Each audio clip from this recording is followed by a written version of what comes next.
14h-16h, Brigitte Lahaie, Sud Radio. Bonjour à tous, nous allons passer ces 2 heures ensemble sur Sud Radio et nous allons démarrer la semaine en revenant sur un sujet délicat, douloureux pour certains mais indispensable si on veut que les choses bougent.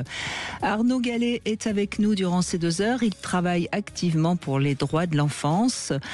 Il le dit, il l'a écrit, il a été lui-même abusé durant son jeune âge et il nous expliquera comment on peut mieux prévenir et protéger les enfants afin qu'ils puissent se défendre des pédocriminels. On va travailler donc sur la question de la sexualité et quand on travaille sur la question de la sexualité, on comprend très vite à quel point notre rapport au corps dépend de la manière dont il a été respecté ou pas durant notre enfance. Actuellement, il serait temps qu'on puisse comprendre pourquoi tant de femmes ont des difficultés sexuelles puisque parmi ces femmes, eh bien, une grande partie ont subi des abus sexuels d'un de leurs proches durant l'enfance. Et puis, j'oublie pas les hommes parce qu'on sait aussi que de nombreux hommes ont été abusés. Alors, on va en parler, parce qu'en parler, c'est déjà une première étape pour aller mieux. Donc, je vous invite, si vous avez envie de témoigner, de nous appeler au 0826 300 300. Arnaud Gallet, merci. Bonjour d'être avec nous durant ces 2 heures. Alors, vous avez travaillé aussi sur cette commission qui a beaucoup fait avancer les choses sur la Civise. On avance, ça c'est plutôt une bonne nouvelle, mais il reste encore énormément de travail à faire quand on sait le nombre d'enfants. Je crois que c'est 160 000 par an. Et c'est un chiffre, mais si ça se trouve... Un enfant toutes les 3 minutes, qui est abusé par souvent quand c'est des enfants, c'est par des proches. Exactement, dans 80% des cas, c'est par un proche, une personne de la famille. Donc 80% des situations. Alors justement, vous avez lancé en ce début d'année une campagne, j'ai le petit ruban rose, si je puis dire, entre les mains. L'éducation affective et sexuelle, c'est ton droit, réclame-le à tes profs. Vous pensez que le fait qu'on puisse, très jeunes, expliquer aux enfants que leur corps leur appartient, ça peut faire bouger les choses, c'est-à-dire que ça peut permettre à des enfants abusés d'aller se plaindre? Ah oui, ça fait partie des préconisations qui ont été faites donc par la commission indépendante sur l'inceste et les violences sexuelles faites aux enfants. Et puis au-delà de ça, c'est inscrit dans la loi. C'est-à-dire que nous, on fait ce sticker en début d'année sur l'éducation à la vie affective, relationnelle et sexuelle pour rappeler en fait qu'il y a une loi qui date de 2001 et qu'aujourd'hui, malgré tout, on n'a que 15% des enfants qui en bénéficient, enfin des élèves. Alors quand je dis des enfants, il faut savoir que cette éducation à la vie affective, relationnelle et sexuelle, elle est pour des enfants qui sont âgés au collège et lycée, et pour les plus petits, il y a de l'éducation à la vie affective, relationnelle et intime. C'est le fameux mon corps c'est mon corps m'appartient, normal, pas normal, ce que font les Québécois depuis 1970, et ce qu'on peine à faire en France parce que soi-disant il y a des obstacles, etc. Bref, nous on est là pour dire avec Move Enfant, nous sommes le Greenpeace de la protection de l'enfance. Les solutions, on les connaît en réalité. C'est-à-dire qu'il y a une loi, la loi elle est opposable, elle doit être appliquée, c'est comme ça. Et malheureusement, les établissements privés et publics, qui relèvent donc de l'éducation nationale, ne l'appliquent pas. Et ça, c'est inacceptable. Alors il y a différentes raisons, c'est sûrement des questions aussi de moyens, parce qu'on voit bien que les enseignants sont pas forcément formés, etc. Oui, c'est pas si simple d'aller parler à des enfants de sexualité, enfin, ou même d'affectif. Parce que moi, j'ai été regarder sur le site du gouvernement. Bon, je trouve que le projet là actuel, il est plutôt bien. Enfin, je veux dire, il y a pas de question qui pourrait être embêtante par rapport aux différents âges. Enfin, en plus, c'est très très ciblé par rapport aux âges des enfants. Ah non, puis en plus, c'est des questions qui sont quand même assez actuelles. Vous savez, c'est parler aussi de la question du consentement, c'est parler aussi de la question de l'identité de genre. Alors les gens, des fois, se disent identité de genre. Il y a pas si longtemps, on parlait du jeune Lucas qui a été victime de harcèlement parce qu'il était homosexuel à l'école. Sa mère en parle sur les plateaux, etc. C'est de ça, en fait, dont il faut parler. Il faut parler aussi de ce qui est normal et de ce qui ne l'est pas, notamment. Mais oui, il y a la question des violences sexuelles, mais c'est important aussi de renvoyer un message aux enfants, un message d'amour. On a le droit de s'aimer, la question du plaisir existe aussi, etc. Et je pense qu'il y a une telle confusion en fait sur le sujet qu'on confond des fois sexualité et violence sexuelle. Il faut qu'on arrête avec ça, et c'est pour ça qu'il faut commencer dès le plus jeune âge. Il faut que nous, déjà adultes, on soit au clair avec ça. Oui, mais Arnaud Gallet, je crois que la vraie raison qui fait qu'il y a tellement de gens qui sont tout de suite inquiets ou voire complètement contre, c'est parce que les gens ne sont pas très à l'aise dans leur sexualité. sexualité, donc ça les renvoie à des trucs qu'ils n'ont pas du tout travaillé, et ils ont l'impression qu'on va pervertir les enfants. Hein. Exactement. Non, mais c'est exactement ça, et je pense que c'est pour ça qu'il faut quelque chose de beaucoup plus large. Il faut appliquer la loi, et il faut aussi, au bout d'un moment, être en capacité de voir comment est-ce qu'au niveau de la société, est-ce qu'on parle en fait de tous ces sujets-là, qui, quand on parle notamment des violences sexuelles, et c'est important de le rappeler, quand on est victime, comme moi je l'ai été, comme bien d'autres enfants, on a des séquelles quasiment toute sa vie. Donc ça signifie que là, c'est important en fait de pouvoir... Des séquelles, notamment sur le plan de la santé. Je crois que c'est ça qui est important. Et ça, je peux le confirmer depuis que je travaille sur ce sujet. Pratiquement toutes les personnes qui ont été maltraitées, pas forcément par abus sexuels, maltraitées physiquement, psychiquement, ont une santé plus précaire et ont parfois même des graves problèmes de santé à cause justement d'une maltraitance, d'un manque de sécurité durant l'enfance. Bien sûr, et d'ailleurs la commission indépendante sur l'inceste et les violences sexuelles faites aux enfants l'a démontré. On nous a dit quoi? On nous a dit que uniquement dans 8% des cas, on a recueilli 33 000 témoignages. Dans 8% des cas, uniquement les personnes ont bénéficié d'un soutien social positif. C'est-à-dire qu'on a dit à un enfant, je te crois, je te protège. D'accord? Et quand on a dit à un enfant, je te crois, je te protège, dans 62% des situations, il n'y a aucun impact sur la santé physique et psychique. Ça veut dire quoi? Ça veut dire dans 92% des cas, donc plus de 9 fois sur 10, on dit très souvent à un enfant, je te crois mais je ne te protège pas parce que ça va faire exploser les familles, parce que tu l'as peut-être cherché, c'était un jeu, tout ce qu'on veut, enfin tout le truc qui nous arrange tous. C'est pas si grave. C'est pas si grave. C'est pas la première. C'est du passé, machin, tout le truc.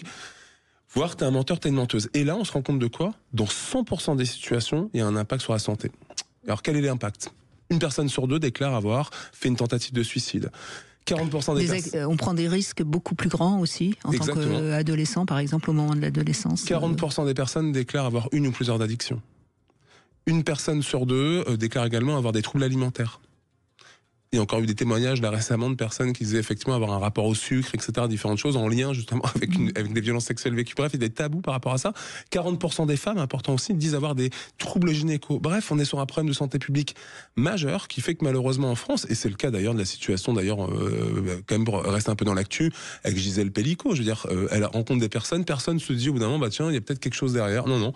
On reste aux symptômes, etc., sans se dire à un moment donné qu'il peut y avoir autre chose. Il faut qu'on arrête en fait avec ça. Donc il faut des vraies politiques publiques qui permettent au bout d'un moment de dépister tout simplement, de se dire que derrière certains symptômes... Et parce que, et je crois que dans cette émission on en parle souvent, si on comprend pourquoi on a tel symptôme au niveau du corps, on arrive à avancer et à aller mieux. Donc exactement. C'est quand même essentiel. Exactement, et donc on peut, et donc ça c'est un message d'espoir aussi, moi c'est le message que je porte aussi aujourd'hui en tant qu'ancienne victime, c'est-à-dire que je pense qu'on peut, et c'est important, vivre avec tout du moins, et se dire que ça fait partie de notre construction, et donc il y a des réponses qui peuvent être apportées. Par contre, ce qui est sûr aujourd'hui, c'est que ça relève uniquement des capacités de résilience de chacun, et ça c'est pas normal. Dans un état de droit, dans un état-providence, on devrait être en capacité théoriquement de se dire, tiens finalement... Oui, enfin on n'est pas égaux, on le sait très bien, on n'est pas égaux face à la dépression. Oui, mais les politiques publiques peuvent agir. Oui, bien sûr, mais enfin, quoi qu'il en soit, il y a quand même des gens qui ont enfin, moi j'entends des personnes qui ont subi des choses bien plus graves et qui s'en sortent, et d'autres qui ont subi des choses moins graves et qui pourtant sont complètement effondrés. Donc ça, c'est aussi... Je suis entièrement d'accord. Malheureusement, on n'est pas égaux, mais en effet, on pourrait au moins tous avoir la possibilité d'être aidés et d'être pris en charge, évidemment.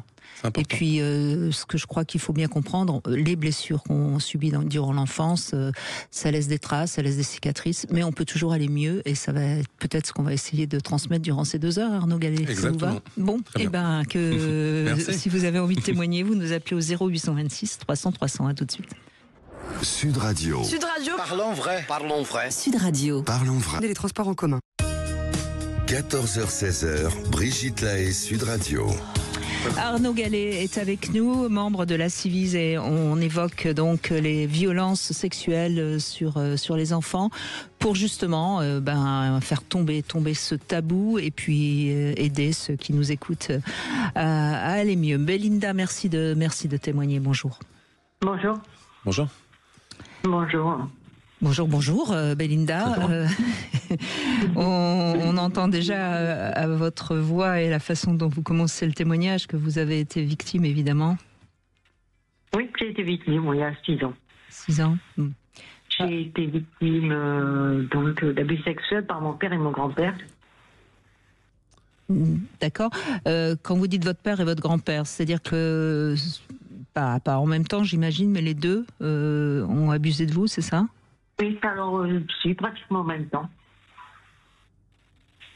Mais je veux dire, ils étaient conscients tous les deux de le faire ou est-ce que c'était séparément? C'est parce que c'est. Alors, c'était séparément, mais je pense que mon père avait, de son côté, subi des abus sexuels de son père. Oui, c'est ça, oui, d'accord. C'est-à-dire que votre grand-père avait l'habitude d'abuser les enfants et votre père ayant été abusé, vous a abusé. C'est ce que. À continuer, oui. Bon, enfin, c'est ce que je pense. Après, j'ai pas de certitude. Non, mais c'est fort probable, bien sûr. Voilà. Quand on parle des pires traumas, effectivement, ce qu'il en reste quand on grandit, c'est qu'on a besoin d'une lumière pour dormir. Oui, ça c'est vrai, c'est important ce que vous dites. Raison. Oui, on a besoin d'une lumière pour dormir, on a besoin d'avoir la porte ouverte. Ça peut même créer des insomnies importantes chez certaines personnes. On a aussi, par rapport au rapport sexuel qu'on peut avoir avec un homme après, besoin qu'il soit en caleçon mais qu'il ne se promène pas tout nu. Bien sûr. Ça, pour moi, c'est dans les pires traumas. Voilà, c'est quelque chose. Et après, il y a le corps. Effectivement, je vous entendais parler tout à l'heure, il y a le corps. Où, au niveau du corps, on a énormément de complexes, on ne s'aime pas, on n'aime rien, on a tendance à avoir recours à la chirurgie esthétique. Pour plein de choses. Et je me rappelle. Oui, alors ça dépend des personnes, mais vous, en tout cas, vous avez eu un dégoût de votre corps, on pourrait aller jusque-là. Ah oui, encore aujourd'hui d'ailleurs. Donc on ne le respecte pas, j'imagine. C'est tout à fait ça. Ce qui est sûr, c'est que quand on est victime d'inceste, on parle très souvent d'un crime contre l'humanité du sujet. C'est-à-dire que vous avez cette question de violence sexuelle qui est fondamentale avec toutes les répercussions que ça peut avoir sur vous, sur votre grandissement, sur votre vie par la suite donc de femme, etc. Et puis par ailleurs, vous avez aussi cette question du lien d'attachement. C'est-à-dire que les personnes qui commettent ces actes sont des personnes qui théoriquement devraient justement vous apporter une forme de sécurité. Donc ça signifie que pour l'enfant, on ne le dira jamais assez. Et donc pour l'adulte, par la suite, donc l'enfant qui devient adulte, ça a des conséquences qui sont terrifiante. Et vous avez raison, le fait, vous voyez, moi-même j'ai donc été victime d'un double inceste, je vois très bien ce dont vous parlez. C'est vrai que le fait de rester la porte ouverte, avoir la lumière, etc., des choses comme ça, c'est des choses qu'on peut avoir et qu'on peut garder très souvent, sur lesquelles on peut travailler aussi avec des psys, etc. C'est important de le rappeler. Néanmoins, c'est vrai qu'il y a des conséquences qui sont quand même assez importantes et vous faites bien de le souligner, mais je me permets juste de rajouter que vraiment, nous on l'a dit au niveau de la Ciivise, c'est-à-dire que donc de la commission indépendante sur l'inceste et les violences sexuelles faites aux enfants, on parle bien d'un crime contre l'humanité du sujet, au sens où l'enfant est complètement dévasté aussi parce que les adultes de référence sont des agresseurs et donc ça signifie que c'est un bouleversement atroce sur lequel on ne peut pas forcément avancer. Comment fait-on confiance quand on a, très jeune, ne pas pu faire confiance à notre père ou notre oncle, enfin bref, un adulte. Exactement. Alors ça c'est compliqué parce que quand on a soi-même après des enfants, surtout les filles, eh bien, on est toujours en train de dire à sa fille ce que vous disiez tout à l'heure. Ton corps t'appartient, personne n'a le droit de le toucher, ni ton frère, ni ton père, ni ton grand-père.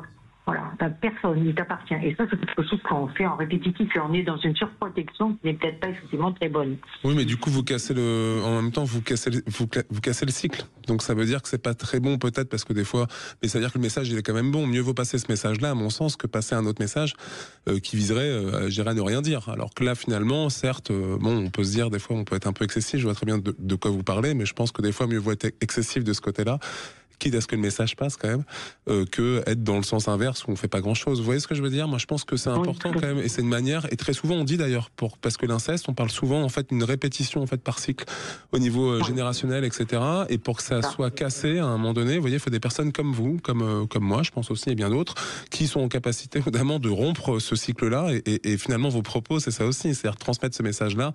C'est le message que vous aurez peut-être bien aimé pouvoir entendre vous, enfant, et que vous n'avez pas entendu, et donc qui vous a exposé à votre père et votre grand-père, donc agresseur, bien sûr.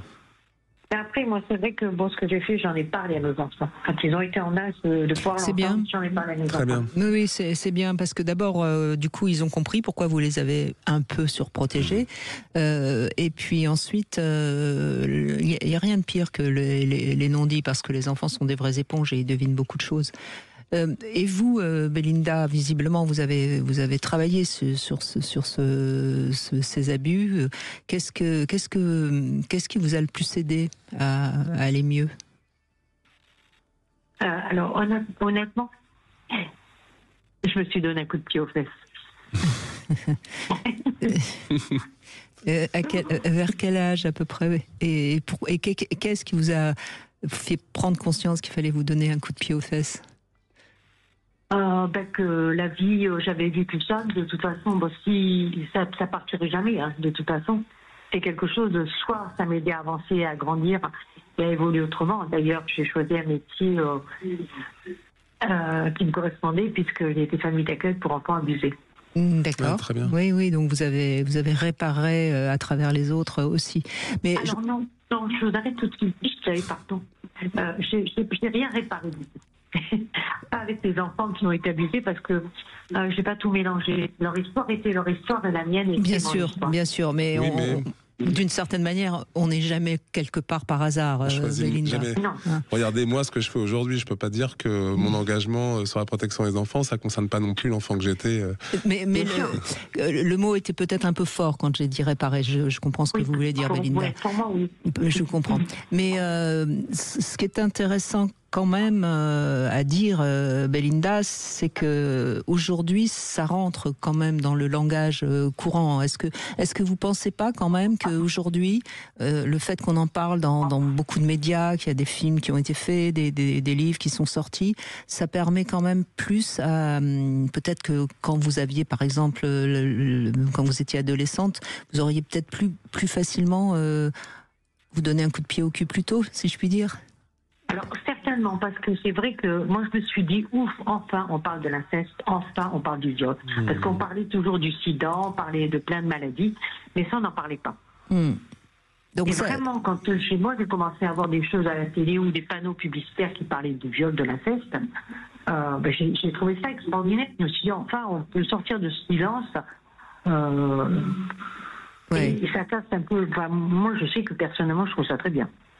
C'est indispensable parce que ça correspond quand même à beaucoup de monde et si on veut que les gens aillent mieux, il faut les réparer. On parle de 11% de la population française. Il y a un dernier sondage Ipsos qui est sorti en je crois, septembre dernier qui nous parle de 11% de la population française, qui est quand même énorme. C'est-à-dire et c'est pour ça qu'on parle aujourd'hui de 3 enfants par classe. C'est d'où, encore une fois, pour revenir à la question de l'éducation, à la vie affective, relationnelle et sexuelle, c'est comment est-ce qu'on intervient aussi, comment est-ce qu'on va chercher les enfants aujourd'hui victimes chaque année. On parle au bas mot de 160 000 enfants.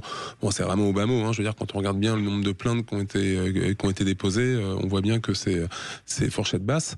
Et je pense qu'on a effectivement tout un travail, encore une fois, considérable qu'à faire. Mais ce qui participe grandement, vous l'avez dit, c'est aussi, je pense, et c'est pour ça que je vous rejoins pleinement dans votre témoignage, c'est le fait de pouvoir aussi entendre des personnes parler. On voit qu'il y a une forme de pouvoir d'identification quand même très souvent. Moi, je l'ai très souvent, même y compris quand je vais dans des classes par moment pour me présenter, etc. Il y a très souvent des enfants qui ont le courage de parler aussi parce qu'ils s'identifient à un adulte. J'ai eu le cas même dernièrement, pour le partager avec vous, dans un centre éducatif fermé avec un jeune donc sous main de justice qui m'a dit, mais il a entendu parler de mon histoire, il m'a dit mais pourquoi tu parles de mon histoire? Et c'est quelque chose qui m'a vraiment marqué. C'est touchant, oui. Et je pense que ce jeune-là, finalement, il nous expliquait aussi qu'il avait toutes les meilleures raisons. Il avait été victime par son père, il avait toutes les bonnes raisons de vouloir alerter la société en faisant tout et n'importe quoi dehors. Bien sûr, sauf qu'on était, encore une fois, incapable de l'entendre. Et donc, il avait fait toutes les structures de la PJJ, comme on dit, protection judiciaire de la jeunesse. Sauf qu'on n'était pas capable, nous, la société, de pouvoir le protéger par rapport à voilà. Et ce jeune-là, juste après ça, d'ailleurs, juste après cet échange avec moi, est tombé dans une grande dépression. Il n'a pas récidivé tel qu'il l'avait fait jusqu'à présent. Je touche du bois pour le dire de cette manière-là, parce que c'était vraiment une très, très belle rencontre. Et je pense qu'on ne le dit pas assez. Donc il y a quand même une vraie réflexion qu'à mener au-delà de ça, au niveau de la prévention, sur aussi la force du témoignage de personnes adultes qui renvoient aussi une forme d'espoir. C'est-à-dire qu'on peut vivre avec. Et oui, par moments c'est difficile. Et Brigitte le disait tout à l'heure à juste titre. On n'est pas égaux dans le sens où il y a des personnes qui des fois vont extrêmement mal. D'autres personnes, moi je suis un peu comme vous, je vais le dire de cette manière-là. Moi aussi, je me suis mis un coup de pied aux fesses pour le dire de cette manière-là, en me disant voilà, faut absolument que j'arrive à faire quelque chose de ma vie, etc. Parce que je voulais pas que mes agresseurs aient gain de cause. Mais ça fait partie de notre manière en fait de vivre les choses. Donc il faut vraiment qu'on continue, je pense, de manière assez importante à communiquer, à parler, à ce qu'il y ait des témoignages, etc. Après, effectivement, la clé derrière, on voit bien qu'il y a toujours un décalage des fois entre ce que demande la société et là où en sont les pouvoirs publics. Faisons le vœu, effectivement, que les choses avancent, absolument. Exactement. Merci en tout cas, Belinda, d'avoir pris la parole. On se retrouve dans un instant avec le Love Conseil. Avec Arnaud Gallet, aujourd'hui nous parlons des abus sexuels sur les enfants et comment agir et avancer pour les combattre. Vous voulez réagir, appelez-nous au 0826 300 300. 14h-16h, Brigitte Lahaie, Sud Radio. Brigitte Lahaie, Sud Radio, le Love Conseil. Arnaud Gallet, ça va peut-être vous plaire, ce Love Conseil, la bonne manière de demander, parce que la manière de demander est plus importante que ce qu'on demande réellement lorsqu'on demande quelque chose à quelqu'un. Si on a tendance à exiger un petit peu, on risque plus d'être, qu'on nous refuse ce qu'on demande. Donc c'est important de bien demander, surtout si c'est quelque chose d'important pour vous. Alors, la plupart du temps, les gens qui ne savent pas bien demander, c'est parce qu'ils supportent pas qu'on leur dise non. Et alors ils attendent, et puis tout d'un coup ça sort de manière presque un petit peu agressive. Ce qui est important, c'est de faire une demande ouverte qui laisse quand même toujours à l'autre la possibilité de dire non, sans que ce soit non à vous personnellement qu'il dise non, mais à la demande que vous avez faite. C'est assez important de faire la différence entre ce que l'on demande et qui on est. Et donc c'est pour ça que je vous conseille toujours de bien réfléchir et de faire une demande suffisamment claire, suffisamment formulée. Et si l'autre vous dit non, c'est pas qu'il n'a pas voulu vous satisfaire, c'est simplement parce que peut-être d'abord il n'a pas entendu réellement ce que vous demandiez, ce que vous désirez. Donc parfois c'est même bien de s'exercer à voix haute tout seul pour essayer de faire sa demande, surtout si vous avez tendance à être très anxieux. Et puis une demande qui est faite avec un peu de peur, c'est aussi souvent assez mal compris. Donc apprenez à demander, ça s'apprend, comme tout.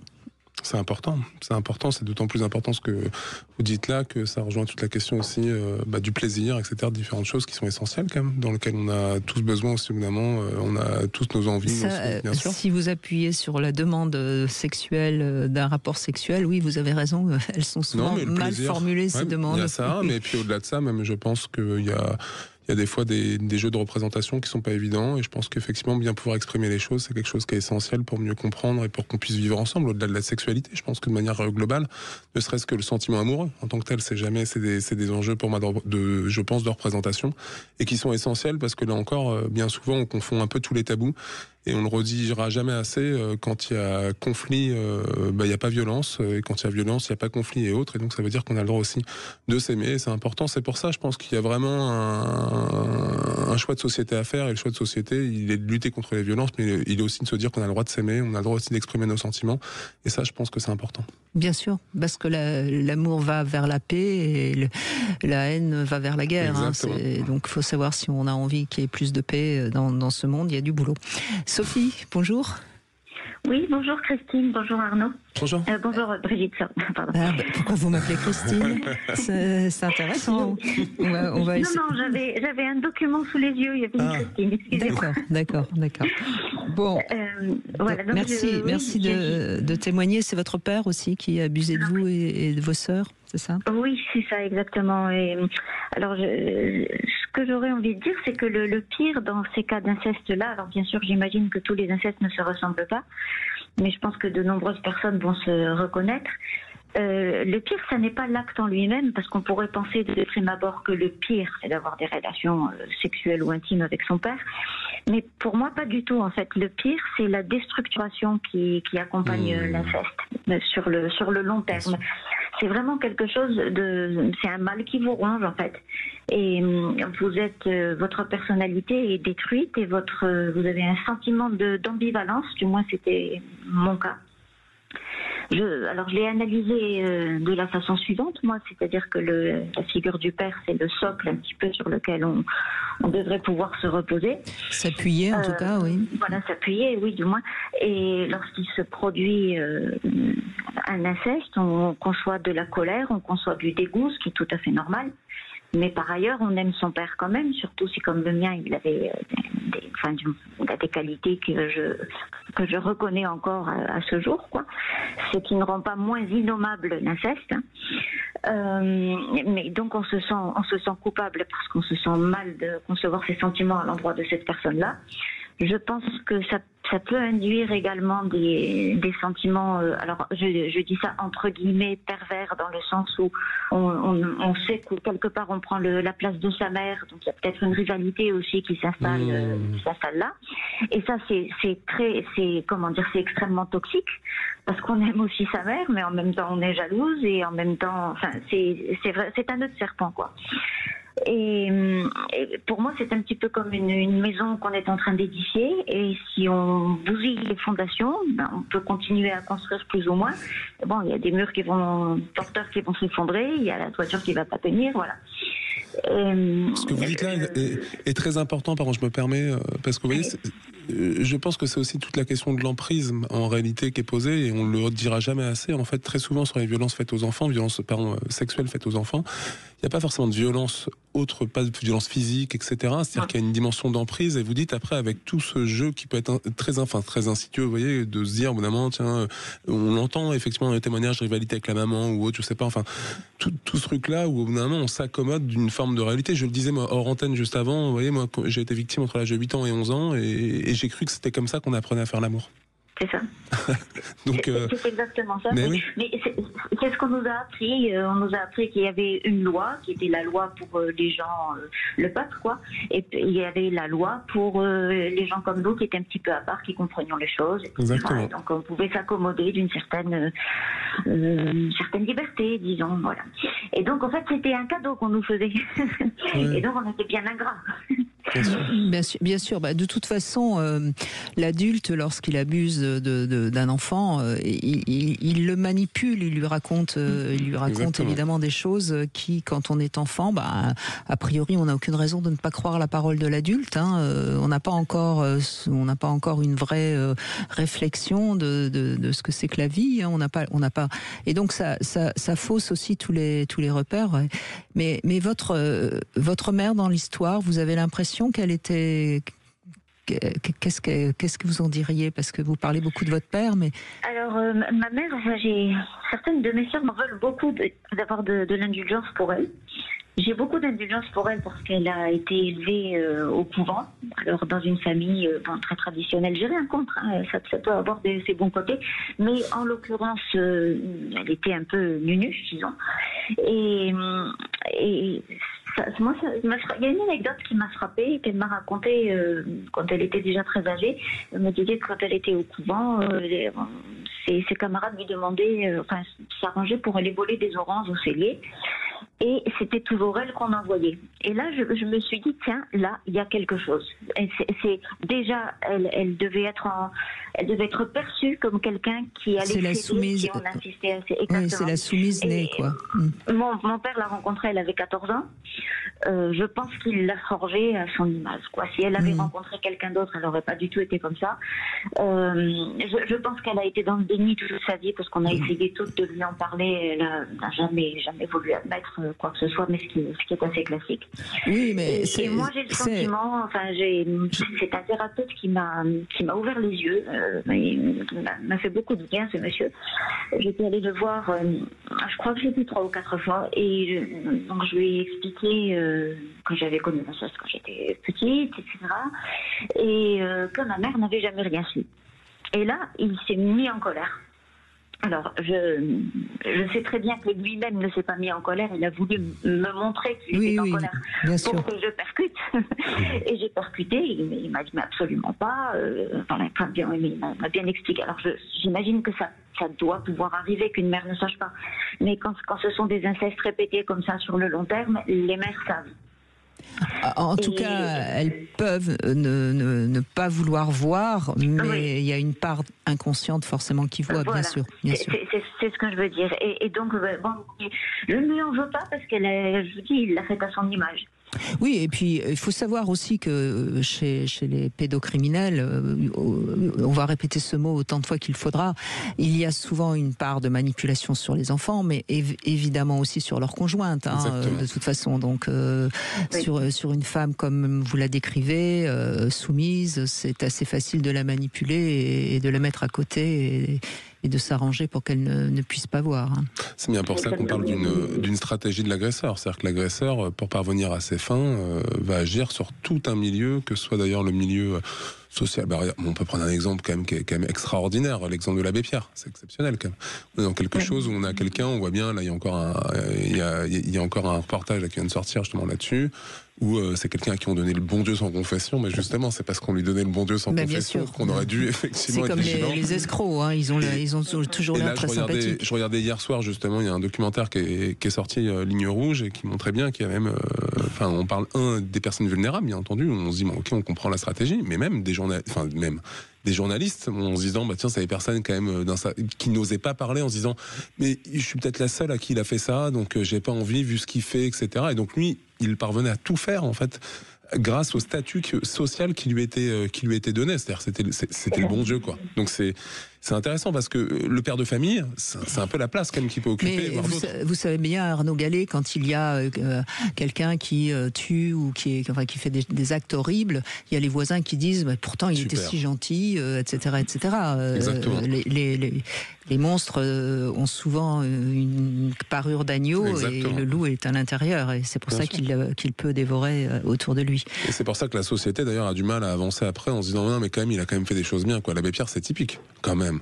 Il était simple, personne se dit à un moment donné que c'est un peu d'ailleurs une tromperie monumentale parce que au passage ça a permis quand même de récolter. Et c'est d'autant plus grave, et c'est ce que dit Sophie très justement, et merci Sophie d'évoquer justement l'ambivalence. Vous aviez un père, un bon père, gentil, sans doute brillant, et en même temps vous aviez le loup à l'intérieur de ce bon père, et c'est toute l'ambivalence que vous racontez avec beaucoup de justesse. Merci. Et c'est ça qui est dur. Et je veux ajouter, ça ne sert à rien, mais que mon père s'est excusé auprès de moi. Si, c'est quand même pas mal. Arrivé, mais oui, c'est. Tout reste à savoir s'il s'est excusé réellement et qu'il vous a demandé pardon, ou si c'est encore une manipulation de sa part. Mais ça, la question est ouverte, mais écoutez, en tout cas, ça vous a fait du bien, c'est ça qui compte. Tout à fait. On est bien d'accord. Merci beaucoup, Sophie. Merci beaucoup. On fait une petite pause, on se retrouve dans un instant. Vous voulez parler à Brigitte Lahaie, 0826 300 300. 14h-16h, Brigitte Lahaie, Sud Radio. Arnaud Gallet est avec nous et nous évoquons donc l'inceste, les abus sexuels sur les enfants. Et je rappelle que vous avez lancé cette campagne, l'éducation affective et sexuelle, c'est ton droit, réclame-la à tes profs. Ce petit sticker rose qui indique bien à quel point c'est important dès leur plus jeune âge d'expliquer aux enfants que leur corps leur appartient et qu'ils vont grandir avec en principe le respect des adultes. Aurélie, bonjour, merci de témoigner. Bonjour à vous deux et très bonne année. Merci, vous aussi. Bonne année. Merci. Donc vous avez vous aussi subi l'inceste de la part d'un oncle, c'est ça ? Oui, c'est ça, exactement. Ce qui est évidemment grave aussi, puisque c'est quelqu'un de la famille, donc quelqu'un qui est censé nous protéger. Ah, totalement, surtout quelqu'un que je voyais très souvent, à terme de week-ends par mois, pendant de longues années. Donc ça commençait toujours par des moments de plaisir, et bien sûr, à la fin, c'était des moments de subir. Quand vous dites des moments de plaisir, c'est-à-dire qu'il jouait avec vous, qu'il vous emmenait qu'il vous faisait partager des choses agréables, mais qui n'avaient rien de sexuel. Non, en fait, il m'emmenait à la piscine, m'emmenait comme un tonton normal. Non, mais parce que le terme aurait pu prêter à confusion. Donc il y avait des moments partagés agréables, et puis ensuite du sexe, c'est ça ? C'est ça, ouais. Il y avait une personnalité qui changeait vraiment du tout au tout. Je ne connaissais pas du tout. C'est ça, donc ça c'est intéressant parce que j'imagine qu'à ce moment-là, ça devait provoquer chez vous une sorte de frayeur quand tout d'un coup, Dr Jekyll était bien et puis arrive Mr Hyde, hein, c'est ça? Ah oui, et puis surtout, c'est ce qui m'a complètement chamboulée et perturbée après dans mon adolescence et dans la femme que je suis devenue. Parce que c'est des terreurs que j'ai gardées en fait. Vous aviez quel âge? J'avais 8 ans, jusqu'à l'âge de 12 ans. Et pourquoi ça s'est arrêté? Alors ça s'est arrêté parce que je l'ai repoussé en étant dans l'adolescence. D'accord, ok. Mais par contre, j'ai parlé qu'à l'âge de 18 ans. Ah oui, comme souvent. Et comment ça s'est passé quand vous avez parlé? Alors, en fait, c'est ma mère qui l'a appris. Elle a fait une réunion de famille où elle a regroupé mon père, mes grands-parents et mon oncle. En fait, c'est que ma mère qui m'a soutenue. Mon père, il voit toujours son frère à l'heure d'aujourd'hui. Il m'a toujours mis de côté. D'accord. Il fait comme si c'était rien passé. Et mes grands-parents m'ont supplié de ne pas porter plainte contre leur fils. Et ils ont étouffé l'affaire entre eux, en fait. On voit encore une fois, Arnaud Gallet, hein, comment finalement la victime est écrasée pour que la famille reste propre. 9 fois sur 10, et ce qui est important de rappeler, c'est que bien sûr qu'il faut soutenir, et au-delà du soutien d'ailleurs qui peut être apporté, au regard de la loi, hein, si on s'en tient à la loi, logiquement c'est même des faits qu'on peut signaler. Et notamment quand on est face à quelqu'un qui était enfant au moment des faits. Et on voit bien que on le fait quasiment pas. Je rappelle les chiffres que je donnais tout à l'heure, hein, sur 33 000 personnes que nous avons auditionnées dans le cadre de la commission indépendante sur l'inceste et les violences sexuelles faites aux enfants, 92% d'entre elles finalement n'ont pas été protégées. Elles ont subi ce qu'on a appelé, nous, un soutien social négatif, donc comme celui qui est évoqué là, et je pense que c'est important de le rappeler. Et c'est vrai qu'il y a une dimension culturelle, sociétale, sur laquelle on doit travailler. C'est-à-dire que finalement, qu'est-ce que ça nous coûte de dire à un enfant, je te crois, je te protège? Pourquoi les enfants raconteraient des histoires, etc. Et puis au-delà de ça, encore une fois, si on regarde la loi, il y a un truc qui va pas du tout. C'est-à-dire que la loi prévoit déjà en fait les choses. Donc c'est sûrement là-dessus d'ailleurs qu'on va pouvoir avancer, à mon sens, collectivement, parce que il y a quand même quelque chose qui est pas clair. Et sur le plan psychologique, Aurélie, qu'est-ce que vous diriez? Parce que là, en fait, qu'est-ce qu'on entend? On entend un père qui préfère négliger ce que vous avez subi pour rester en bon terme avec son frère. Comment vous interprétez ça, vous? Comment vous l'avez interprété, Aurélie? Alors, même si aujourd'hui je vais bien, parce que j'ai travaillé longtemps dessus, ça a été des années de sentiments d'abandon, de rejet, le fait aussi de ne pas m'aimer moi-même. Il y a le fait surtout que j'aime beaucoup le thème d'aujourd'hui parce que l'enfant que je suis s'est construit comme ça en étant adulte. Donc j'ai gardé des terreurs nocturnes, le fait que je ne peux pas dormir seule encore aujourd'hui parce que j'ai l'impression qu'il va se passer quelque chose. Je suis dans l'hyper-méfiance. Je travaille dessus encore, mais ça viendra petit à petit. Je suis confiante. Mais l'enfant qui a souffert, pour moi, s'il n'est pas traité de suite, ça garde des séquelles pour la personne adulte après.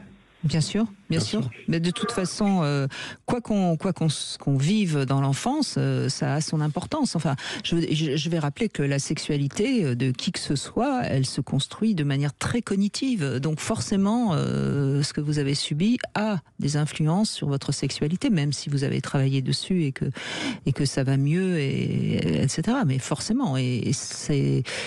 il y a des choses qui restent, c'est tout. Alors après, il faut l'accepter. Et ça, j'entends bien que vous avez fait le travail et que vous l'acceptez. Il faut accepter qu'on est comme ça et que de toute façon, on ne le changera pas. Oui, puis ce que je trouve beau, moi, dans votre message, c'est quand même qu'il y a cette dimension de l'espoir. Vous le dites vous-même, c'est-à-dire qu'aujourd'hui, c'est comme ça, mais finalement, en sous-entendant que ça peut changer demain. Donc, vous avez raison.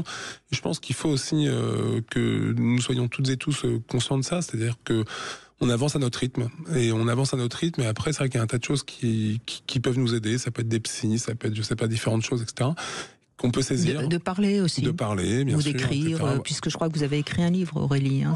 Oui, tout à fait. Murmure de résilience à ce sujet, oui. Super. Et ça, c'est aussi... Le prochain qui va traiter de l'inceste, pardon, excusez-moi. Je vous en prie, Aurélie. Je vous en prie. Mais du coup, excusez-moi, pour vous dire, juste sur l'espoir...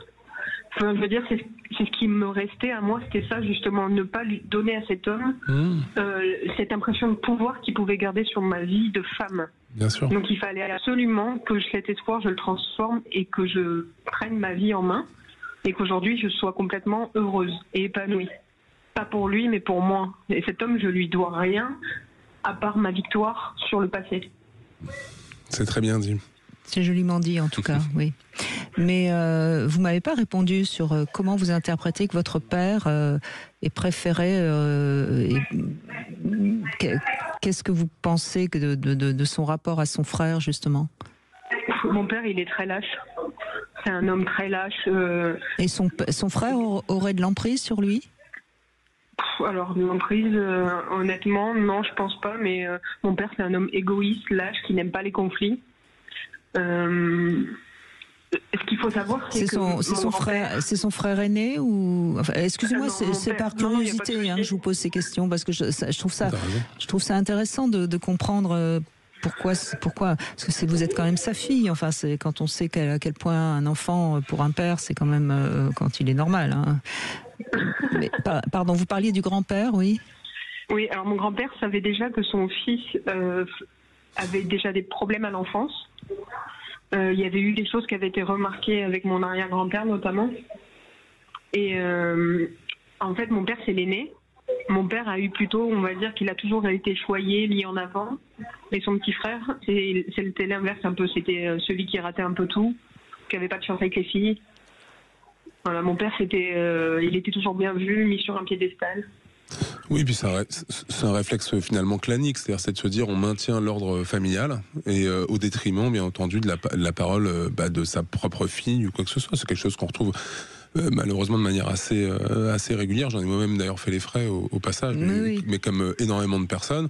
Et finalement, on l'entend parce que c'est l'idéal type de la famille. C'est-à-dire qu'il ne faut surtout pas, et puis il ne faudrait pas que l'extérieur le sache. Est-ce qu'il ne serait pas temps que justement on entende tous en tant qu'adultes que c'est un crime d'abuser un enfant et que donc c'est un crime très très grave et qu'on peut pas passer outre, même si c'est son frère, même si c'est son mari, même si, enfin, vous voyez, je pense qu'on avancerait quand même aussi si on se rendait plus compte, que monsieur, madame, tout le monde se rende plus compte de ce que ça représente. C'est quand même, enfin, je veux dire, c'est pire, quoi. Enfin, c'est en ce sens que la prise de parole d'Aurélie et de bien d'autres, finalement, elle est aussi politique. C'est-à-dire qu'elle vient finalement interroger quelque chose de notre propre culture, de notre manière, effectivement, dont on dysfonctionne. J'allais dire dont on fonctionne, mais autant dire les choses clairement, on dysfonctionne, donc c'est important. Et ça, c'est essentiel. Et c'est vrai que très souvent, le réflexe qu'on entend très souvent, enfin le réflexe, la réponse qu'on peut entendre quand une personne prend la parole, c'est de dire ah, t'es courageuse, t'es courageux, etc. Et très souvent, les victimes en fait demandent quoi? Demandent que ça n'arrive plus du tout à d'autres, et donc que la société vienne s'interroger. Et je trouve que dans ce témoignage-là d'Aurélie, là où c'est fort, c'est que il y a quand même toute cette question-là aujourd'hui qui est posée, c'est de se dire bah tiens, moi j'ai subi ça. Et je ne veux plus jamais, finalement, même si c'est pas dit comme ça, que d'autres le vivent de cette manière-là. Et c'est vrai que venir interroger cette dimension sacrée de la famille, enfin on le voit bien quand même, qui doit quand même nous interroger. Quand on sait que 80% des violences faites aux enfants ont lieu au sein de la famille, alors c'est important de dire, ça ne veut pas dire que toutes les familles dysfonctionnent, bien entendu, mais quand même, ça veut dire que quasiment quand on cherche les violences, elles sont quand même au sein de la famille. Bon bah ça doit nous interroger aussi sur notre capacité, évidemment, à déconstruire aussi cet idéal type pour éviter de se retrouver face à quelque chose où on a l'impression à chaque fois d'être surpris. Alors, pour un petit peu secouer tous ceux qui nous écoutent, je vais prendre un exemple, Aurélie, vous me direz si vous êtes d'accord. Si un adulte dans la famille coupait le bras d'un enfant, je crois que ça choquerait vraiment tout le monde. Et quelque part, Aurélie, est-ce que ce que vous avez vécu, c'est pas aussi pire que si on vous avait coupé un bras? Ah oui, on m'a même coupé plus qu'un bras. Bon, merci de votre réponse. C'est normal. Mais pour vous répondre à ce que vous disiez tout à l'heure, la réponse de mon père, quand il a appris ce que son frère avait fait, parce que son frère lui a dit en face, mon oncle a tout avoué ce jour-là. Ah oui, c'est la question. Mon père m'a dit, viens, on va au restaurant, ça ira mieux après. C'est ça, du coup, moi, il a banalisé. Ouais. Il a banalisé parce qu'il a pas. C'était sans doute trop difficile pour lui de réaliser, donc il a été dans le déni de ce que vous avez vécu. Il a reconnu quand même, ce qui est incroyable. C'est-à-dire que très souvent, on a des agresseurs qui, pas tout le temps, mais qui sont dans le déni, etc., ou qui vont chercher à minimiser. Là, mais là, c'est le père qui est dans le déni. Oui, bien sûr, ce qui est courant, bien sûr. Oui. Merci beaucoup, Aurélie. Merci beaucoup pour ce témoignage. Merci, Aurélie. On se retrouve tout de suite après les infos avec vos témoignages aussi. Merci à vous de témoigner. Vous avez compris, c'est politique. agir pour avancer dans le combat contre les abus sexuels sur les enfants? On en parle aujourd'hui avec Arnaud Gallet. Pour participer à l'émission, 0826 300 300. 14h-16h, Brigitte Lahaie, Sud Radio. 14h-16h, Brigitte Lahaie, Sud Radio. Nous continuons à évoquer l'inceste avec Arnaud Gallet. Merci d'être avec nous, Arnaud Gallet. Vous savez de quoi vous parlez puisque vous avez vous-même subi ce genre de choses et vous l'avez écrit dans ce livre. J'étais un enfant. C'est aux éditions Flammarion. On peut encore se le procurer, évidemment. Et puis vous avez lancé aussi ce combat pour que on avance dans l'éducation affective et sexuelle auprès des enfants et des ados. L'éducation affective et sexuelle, c'est ton droit, réclame-la à tes profs, parce qu'en effet, pour l'instant, c'est largement en dessous de ce qu'il faudrait.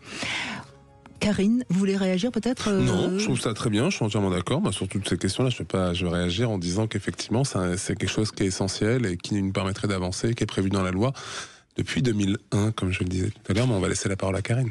Bonjour Karine. Bonjour Brigitte. Bonjour Arnaud. Bonjour. Merci Arnaud pour. Je vous connaissais pas, je vous connaissais pas. Je suis allée regarder qui vous étiez, etc. Et bravo. Merci à vous. Et en plus, il est très beau, donc il faut aller le regarder. Merci, moi. Nous, les femmes, on a le droit de le dire sans être considérées comme un petit peu harceleuses. Alors j'en profite. Mais les hommes aussi, ils ont le droit et ça nous fait plaisir, quand même. Oui, c'est vrai que ça fait toujours plaisir, on est d'accord. Alors, vous êtes éducatrice, Karine, c'est ça ? Alors moi, je suis éducatrice de jeunes enfants. Donc j'ai travaillé longtemps dans la petite enfance et là aujourd'hui, je suis sophrologue et énergéticienne et donc j'accompagne des femmes aussi, qui ont, alors pas que, bien sûr, mais il y en a qui ont été abusées, soit par quelqu'un de la famille, soit par un médecin de famille, et donc ça se traduit. J'y vais ou Oui, allez-y. J'y vais comme je le ressens, j'y vais. Et en fait, oui, ça se traduit par des corps démolis, par un manque d'estime, de soi énorme, et beaucoup de douleurs de dos, des fibromyalgies, des maux divers et variés, et des femmes qui, alors je parle des femmes parce que je vais pas parler des hommes parce que j'en connais pas autour de moi, et néanmoins des femmes qui ont du mal avec le toucher, forcément, avec la sexualité, et vous parliez des enfants. Et oui, ça démolit. Alors moi, l'injustice, je suis éducatrice de jeunes enfants, l'injustice. En fait, il y a une phrase que j'avais, un de mes formateurs un jour avait dit pendant mes études d'éduc, et il avait dit l'adulte a le pouvoir de vie ou de mort sur un enfant, et ça m'est toujours resté. Ça m'est toujours resté, et je me suis dit, mais un enfant, je suis touchée je suis émue en vous le disant, un enfant c'est tellement innocent. La maturité affective, elle est pas là. Alors ça évolue, ça bouge, et quand on entend, on entend encore, ah oui, mais il était en âge, à 8 ans, à 6 ans, il était en âge de dire non ou de machin. Mais un enfant, il aime les câlins.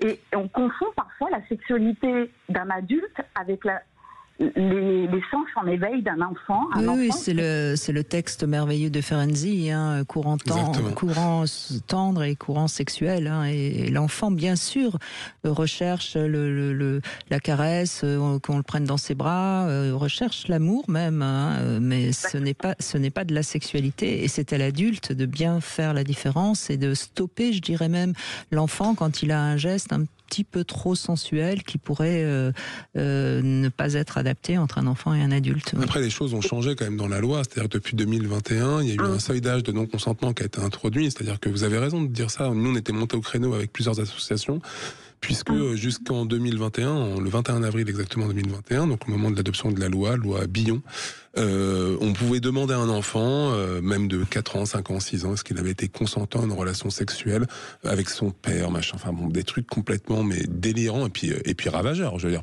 forcément pour les enfants, etc. Et là, c'est fini. C'est-à-dire que maintenant, il y a un seuil d'âge, 15 ans et 18 ans en cas d'inceste. C'est-à-dire qu'on se dit que avant 15 ans, c'est non. C'est-à-dire que quels que soient il n'y a pas de relation sexuelle, on viole un enfant. Voilà, point. C'est mis maintenant noir sur blanc. Alors maintenant, on est bien d'accord, une fois qu'on a dit ça, il faut que la loi soit appliquée. Ça, des fois, c'est tout le delta. Mais néanmoins, on a le cas. Elle existe. Elle existe. Au moins, c'est posé.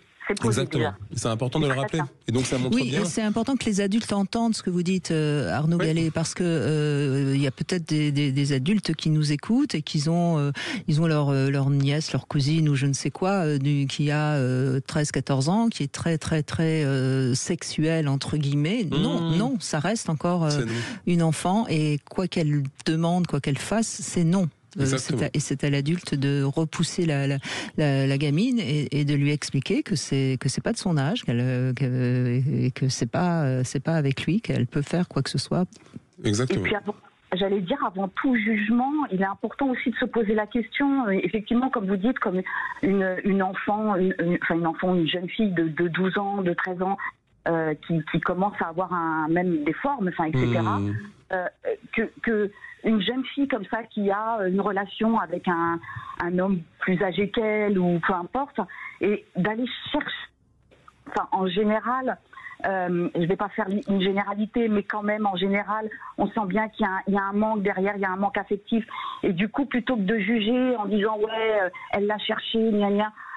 Moi, c'est ça qui me touche. Non, mais Karine, moi, je vais mettre les pieds dans le plat. Elle a le droit d'aller le chercher parce que c'est de son âge et que c'est peut-être, etc.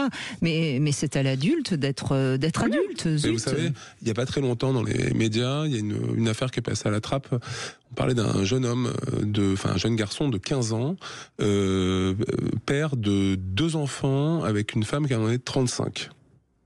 Et là, on se dit, mais en fait, c'est de la pédocriminalité. C'est-à-dire qu'à quel moment est-ce qu'une femme, je veux dire, avoir cette relation-là, alors sûrement d'ailleurs, il avait 14 ans, etc. Et la mère se battait justement en disant, c'est pas possible, etc. La justice a retiré la garde à la mère et l'a filé en fait chez le père, etc. Tout le truc. Et vous voulez dire que le garçon, il a fait l'amour avant 15 ans pour avoir ses enfants. Et puis se dire à 35 ans, la maturité, quand même, bien sûr, il y a quand même quelque chose. Puis vous imaginez être papa de 2 enfants à 15 ans, la folie furieuse, avec ce que ça peut ce que ça peut renvoyer par la suite dans le grandissement. Enfin, on se retrouve dans quelque chose qui peut déstabiliser. Est-ce qu'il y a une attirance pour cette... J'en sais rien, moi, comment ça se passe, mais comme vous le dites, Brigitte, à juste titre, c'est-à-dire qu'à un moment donné, c'est bien aux adultes, évidemment, de réguler l'ensemble et de se dire...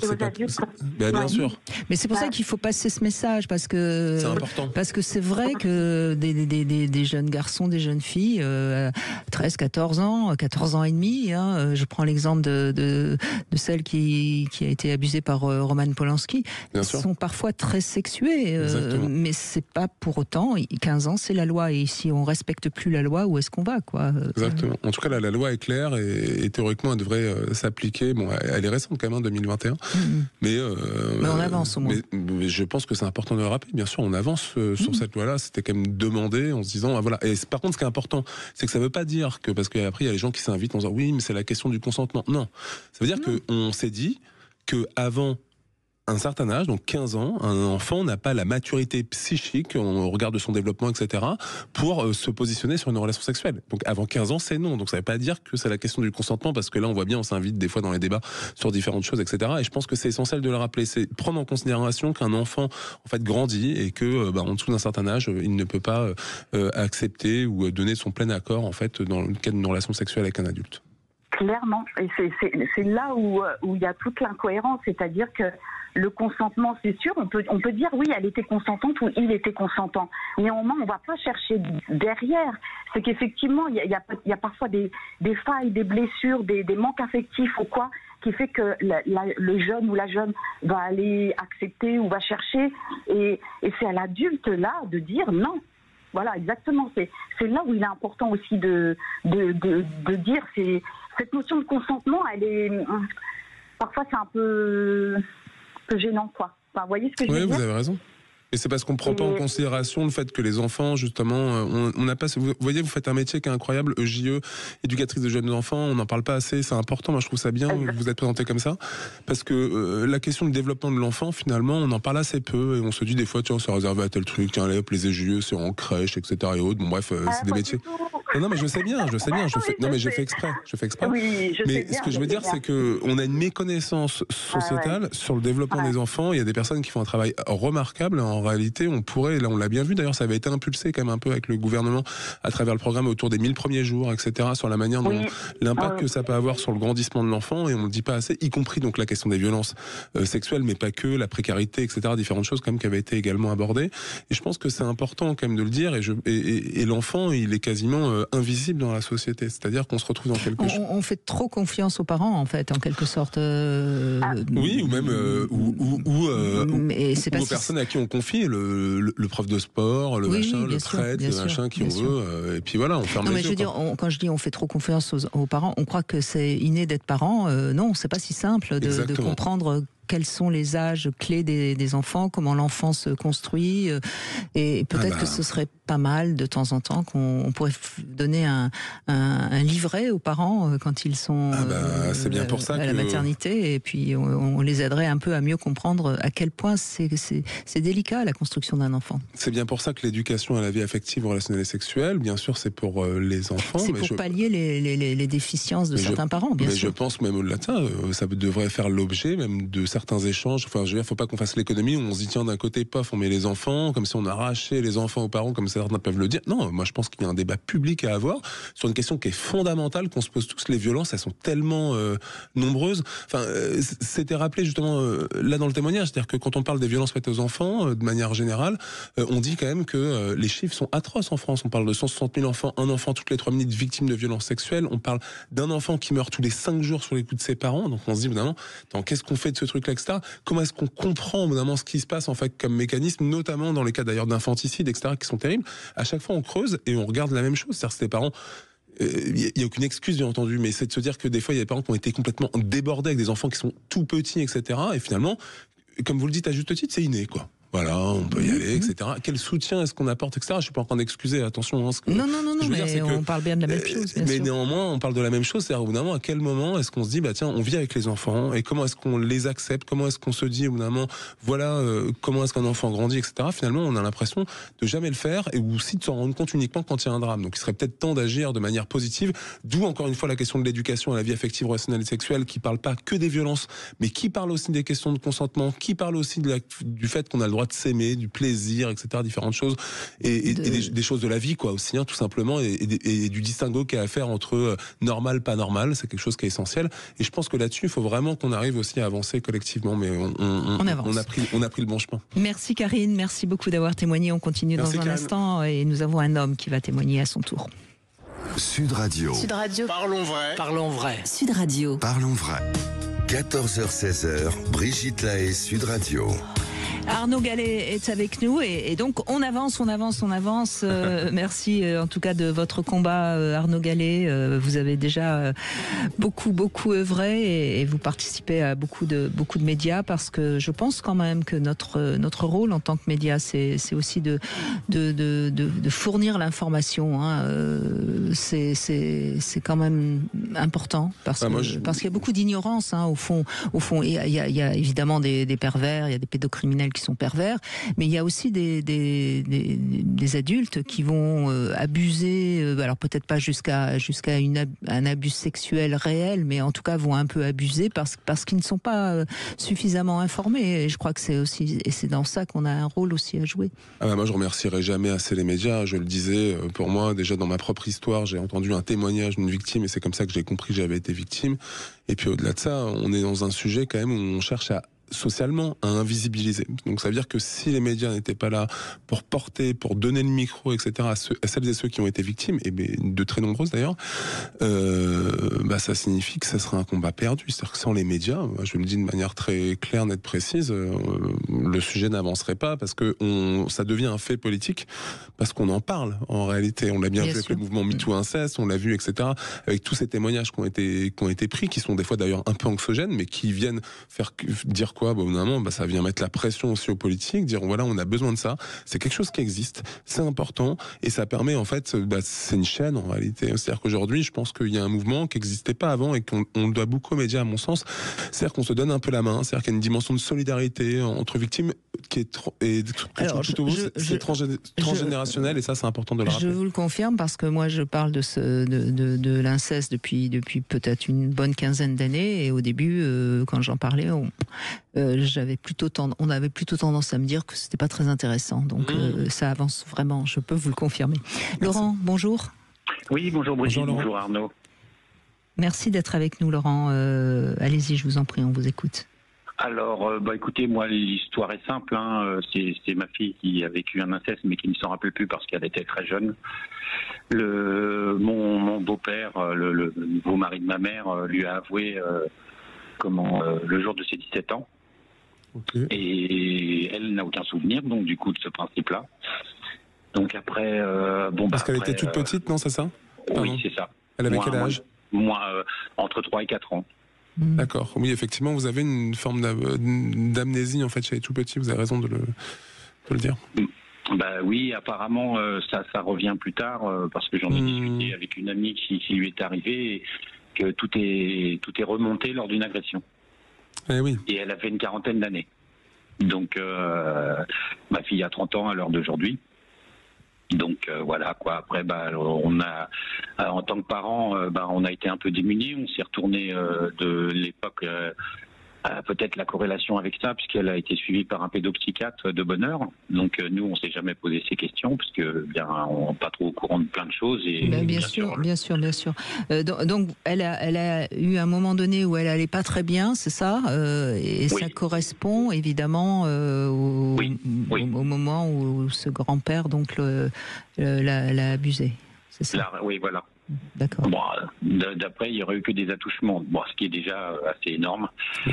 Mais vous avez eu le bon réflexe quand même, je me permets de le dire, parce que vous voyez, par rapport à tout ce qu'on se dit depuis le début de l'émission, le fait que vous soyez à ses côtés, etc., que oui, bien sûr qu'il y a cette question de ce qu'on appelle l'amnésie traumatique, donc c'est ce qui fait que le cerveau, des fois, disjoncte, c'est-à-dire pour survivre à un événement traumatisant, c'est ce qui arrive souvent d'ailleurs en temps de guerre, parce qu'on parle beaucoup de guerre quand même en ce moment, c'est-à-dire que c'est quelque chose qui est connu chez les soldats, ce qui arrive aussi chez les victimes de violences sexuelles, ce qui arrive aussi d'ailleurs chez les accidentés de la route, etc. Bref, pour multiplier, c'est-à-dire que le cerveau, il y a un mécanisme en fait qui se met en place qu'on appelle l'amnésie traumatique. Et effectivement, ce sont des choses qui reviennent après. Et ce qui me semble essentiel dans ce que vous dites là, pour éviter justement que le couvercle se referme complètement, c'est à partir du moment où on est soutenu en fait dans sa démarche, parce que très souvent l'amnésie traumatique, on l'oppose en France, alors que c'est pas du tout connu, c'est pas du tout reconnu justement par les médecins, à la théorie des faux souvenirs. C'est-à-dire qu'il y a certains qui se disent non mais attends, elle nous raconte ça maintenant, pourquoi elle nous l'a pas dit avant, pour aller très vite. Sauf que en réalité, vous l'avez dit à juste titre, et c'est là que votre témoignage est extrêmement important, c'est que confronté à un événement similaire, et d'ailleurs pas que, des fois c'est un événement de la vie, moi c'est déjà arrivé, j'ai déjà entendu des personnes, ils ont un retour d'amnésie traumatique suite à une chute de vélo, un truc comme ça très grave, et paf, ça relance en fait, et il y a des souvenirs qui reviennent. Et je trouve que ce qui est important pour elle, ce que vous dites là, vous voyez, je me permets, c'est, vous dites, je te crois, je te protège, c'est-à-dire qu'il y a quelque chose, et puis après, il y a cette prise de parole de toute façon qui est avec la reconnaissance effectivement des faits, machin, mais je trouve que être à ses côtés, c'est quelque chose qui est tellement essentiel, et bien souvent en fait, l'essentiel n'y est pas, donc vraiment, moi je trouve que c'est important ce que vous livrez là. Oui, tout à fait. Nous, on a essayé. C'était le but. Le but était de elle pouvoir s'en sortir, et nous, nous voilà quoi. L'affaire était faite. C'est clair. Pour ma part, en tant que parent, c'est très très dur déjà en plus de pas avoir pu protéger sa fille de ça. Donc, mais après ça c'est une autre histoire. Mais pour en revenir à ce que je vous entendais tout à l'heure, je trouve quand même qu'on est dans une civilisation assez bizarre quand même. C'est-à-dire, qu'est-ce que c'est-à-dire qu'à l'heure d'aujourd'hui, j'ai des petits-enfants, mais je suis pas en contact avec le niveau scolaire et autres. J'entends parler des histoires de genre, de tout ça qu'on veut inculquer à des enfants, or qu'on ne les protège pas déjà assez de base de ce genre de problème. Quand on entend tous les enfants qui sont abusés et tous les problèmes qu'il y a à ce niveau-là, ça a avancé, certes, parce que Brigitte, ça fait des années que je vous écoute. Par rapport à tout ça, ça a avancé, et on vous en remercie beaucoup en tant qu'auditeur. Je trouve qu'au lieu d'essayer d'être à la base et déjà de faire des choses comme il faut, on veut trop... Oui, j'entends ce que vous dites, Laurent, mais je pense que c'est compliqué parce que pour pouvoir parler clairement de sexualité, il faut être très au clair avec sa propre sexualité, et ça c'est quand même pas très fréquent, et ce qui se passe actuellement avec ces mouvements trans, genre, etc., et je comprends tout à fait votre réaction, c'est une réaction un petit peu excessive qui est trop reprise par les médias parce que c'est spectaculaire, et c'est ça qui est un petit peu dommage, c'est que malheureusement beaucoup de médias vont plutôt aller vers tout ce qui est spectaculaire ou terrible. Moi, par exemple, l'affaire Pellico, je trouve qu'on en a trop parlé dans les médias et on en a souvent mal parlé. Moi, j'ai volontairement pas eu envie d'en parler parce que je pense qu'il y avait des choses à dire qui ne sont pas très entendables. Vous voyez, Laurent, donc malheureusement, la société, elle est comme ça, hein. Si vous écoutez des gens qui parlent à un bistrot, ils vont vous raconter des trucs aussi un peu extraordinaires parce qu'on est, l'être humain est comme ça. Donc, ce qui est important, c'est que des gens comme Arnaud Gallet fassent le travail de fond et puis qu'on avance. Voilà. Après, on a aussi besoin des médias. Il faut faire la part des choses. Ouais. Puis après, si vous voulez, même pour rebondir sur la question du genre, je pense que là où c'est important, quand même, la question du genre, je prenais l'exemple tout à l'heure et j'ai vraiment une pensée pour ce jeune-là, quand même, le petit Lucas là, qui s'est suicidé il y a un an maintenant, je crois, si je ne dis pas de bêtises. Enfin, je dirais peut-être des bêtises, mais enfin voilà, où sa maman a encore pris la parole quand même récemment, etc. On voit bien qu'à l'école, c'est aussi le lieu où il y a énormément de moqueries, il y a du harcèlement, etc. Et c'est vrai que cette question finalement qui n'est pas suffisamment abordée en société, ou que la société a eu du mal à accepter pendant longtemps, comme la question de l'homosexualité, c'est des choses qui effectivement sont importantes quand même d'aborder avec les enfants. Après, je suis entièrement d'accord avec le fait que, et c'est là-dessus en fait que certains disent non, mais il faudrait pas non plus sexualiser les enfants. Moi, je suis entièrement d'accord, c'est pas le sujet. Le sujet, on peut se dire qu'on a le droit de s'aimer, qu'il y a des personnes des fois du même sexe qui s'aiment, voilà, et on a le droit de se dire aussi que quand on s'aime, on n'est pas violent, etc. C'est quelque chose qui est important. On a le droit aussi de se dire qu'il y a la question du consentement. Et je pense que c'est tout ça, en fait, tout est imbriqué en réalité. Je pense, mais quand c'est bien fait, quand c'est fait avec une dimension justement éducative, une dimension aussi de vie en société. Et là, on voit bien que toutes ces affaires aussi nous montrent quoi? Nous montrent bien souvent que c'est un échec en fait sociétal majeur. Et c'est pour ça que reprendre en fait la base de l'éducation, mais pas uniquement sur les enfants. C'est pour ça que moi j'y tiens vraiment, disant aussi que c'est de voir aussi qui, dispense cette éducation. Et donc c'est nous aussi adultes qui devons être au clair par rapport à ça. Et je pense que c'est là que ça nécessite vraiment des politiques publiques majeures. On parlait de santé publique tout à l'heure à juste titre, en se disant qu'il y a des impacts aussi qui sont assez importants.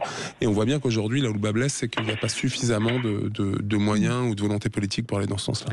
Vous voulez réagir, Laurent, encore? Oui, bien sûr. Alors je vous laisse juste patienter 2 minutes parce qu'on est obligé de faire une petite pause et puis vous reprenez la parole, Laurent, dans un instant. Vous voulez parler à Brigitte Lahaie, 0826 300 300. 14h-16h, Brigitte Lahaie, Sud Radio. Arnaud Gallet est avec nous et on redonne la parole à Laurent qui n'a pas eu encore beaucoup le temps de s'exprimer. Donc allez-y, Laurent, on vous écoute. Merci beaucoup. Alors oui, il ne faut pas se méprendre. J'ai rien contre le genre et autres, hein, bien sûr. Ça doit être déjà terrible pour un enfant de se trouver dans cette situation et de ne pas savoir tout ça. Là, je dirais faudrait peut-être former un peu plus les adultes à ce moment-là que de demander à un enfant de cette responsabilité-là. Exactement. Donc, je connais, et j'ai connu assez la méchanceté à l'école des autres enfants. Donc voilà quoi, c'est ça qui me dérange le plus, et nos énarques peut-être devraient se pencher plus sur ce genre de questions. Oui, mais là, en l'occurrence, encore une fois, la loi sur l'éducation à la vie affective, relationnelle et sexuelle ou intime, donc pour les plus petits, elle date de 2001. C'est-à-dire que nos énarques, comme vous dites, pour reprendre vos termes, il ferait mieux de se dire, tiens, finalement, appliquons la loi, puisque finalement, on a l'impression, et c'est ça qui est terrible, c'est que, vous savez, on est dans une société, à mon sens, où on a l'impression qu'à chaque fait divers ou à chaque affaire terrible, il faudrait qu'on ait une réponse juridique. Mais des fois, on se dit, mais bon sang, quand même. Les lois existent, mais appliquons-les. Enfin, je veux dire, là, par exemple, vous regardez un tas d'histoires, il y a des questions de non-dénonciation. J'étais il y a pas très longtemps, parce que pour parler de procès moins connus, vous voyez, sur un procès au tribunal de Paris, avec 10 jeunes filles qui ont été agressées sexuellement, harcelées sexuellement par l'ancien directeur du foot, d'un club de foot qui s'appelle La Salésienne, d'accord, dans le 17e arrondissement. Ça a été sourcé, il y a eu des enquêtes Mediapart, Libération, Le Parisien, etc., qui montrent que, inévitablement, et d'ailleurs ça a été la position d'ailleurs de la ville de Paris qui a suspendu quand même la subvention, que le club est pas clair là-dedans, et d'ailleurs que des joueuses avaient été exclues après avoir dénoncé des faits quand même de harcèlement sexuel, etc. Et bien, le jour du procès, on peut se dire, mais bon sang, sur le banc des accusés, le club doit être présent quand même. C'est-à-dire qu'à un moment donné, ce club-là qui n'a pas réagi, etc., et qui a permis à un agresseur de faire autant de victimes, mais il a des responsabilités. On regarde la loi, ça s'appelle la non-dénonciation. Pire, le club qui n'a pas réagi, ça a permis à cet agresseur de se faire embaucher après dans une association de protection de l'enfance, dont on taira le nom. Et là encore, il a fait des victimes. Donc on se dit qu'il y a une responsabilité en fait en cascade, et ces gens-là ne sont jamais... Mais la loi, elle existe pourtant, la loi sur la non-dénonciation. Pourquoi est-ce que les magistrats eux-mêmes ou le procureur de la République ne l'appliquent pas? C'est une question. C'est-à-dire qu'à un moment donné, et c'est là que c'est compliqué, c'est-à-dire que bien sûr, vous avez raison, les énarques, etc., enfin les personnes qui nous gouvernent, pour dire les choses de cette manière-là, mais moi je suis entièrement d'accord avec ce que vous dites, et je trouve qu'ils devraient eux-mêmes d'ailleurs être un peu plus mobilisés pour se dire appliquons la loi, plutôt que de se dire non, bah tiens, je vais avoir une loi à mon nom, parce qu'on sait que ça leur fait plaisir. Encore une fois, la loi sur l'éducation à la vie affective, relationnelle et sexuelle, c'est 2001. Donc 2001, ça va, ça fait 24 ans maintenant, il faut qu'on arrête les histoires, il faudrait appliquer la loi, c'est la moindre des choses. Je suis d'accord avec vous. Mais vous savez, Laurent, il y a les hommes politiques. D'abord, on a les hommes politiques qu'on mérite, et puis je pense que c'est aussi à tout le monde de se réveiller un petit peu. Voilà, moi je pense que j'aime bien ce poème d'un pasteur qui dit quand ils ont arrêté les philosophes, j'ai rien dit. Quand ils sont arrêtés, etc. Et quand ils sont venus m'arrêter, puis il y avait plus personne. Et oui. je crois qu'encore une fois, on est actuellement, et moi je suis assez confiante. Je crois qu'actuellement il y a quand même peut-être aussi grâce aux réseaux sociaux qu'on accuse souvent, mais il y a quand même une capacité à chaque citoyen de se réveiller, de dire les choses et de faire bouger les choses. Donc soyons tous conscients du travail qu'il faut qu'on fasse. Il faut essayer, c'est sûr, mais bon, c'est pas évident, Brigitte, parce que quand vous êtes confronté à la justice, quand on entend parler de femmes qui veulent porter plainte pour viol ou autre et qui arrivent à la gendarmerie et qu'on c'est des vrais parcours. Ça a beaucoup bougé quand même. Moi, franchement, je crois qu'il faut arrêter aussi de croire que non, ça bouge quand même beaucoup. Soyons positifs, parce que si on n'est pas, vous voyez, c'est ce qui est embêtant, Laurent, c'est quand on n'est pas positif et qu'on se dit bon, de toute façon. Eh ben, c'est une bonne excuse pour ne pas bouger. Donc, restons... C'est vrai qu'il y a des choses qui ont bougé au niveau des forces de l'ordre. Après, il y a encore beaucoup à faire au niveau de la justice, et ce sont les chiffres qui parlent d'eux-mêmes, mais c'est vrai qu'il y a des choses qui évoluent. On voit bien, on peut parler de la gendarmerie, moi qui les forme aussi par moment. Il y a comment dire, les maisons de protection des familles qui ont été mises en place, qui c'est un nouveau dispositif, comme depuis 2018, qui se déploie sur le territoire. Alors que les moyens sont pas suffisants, mais néanmoins avec des personnes qui sont formées.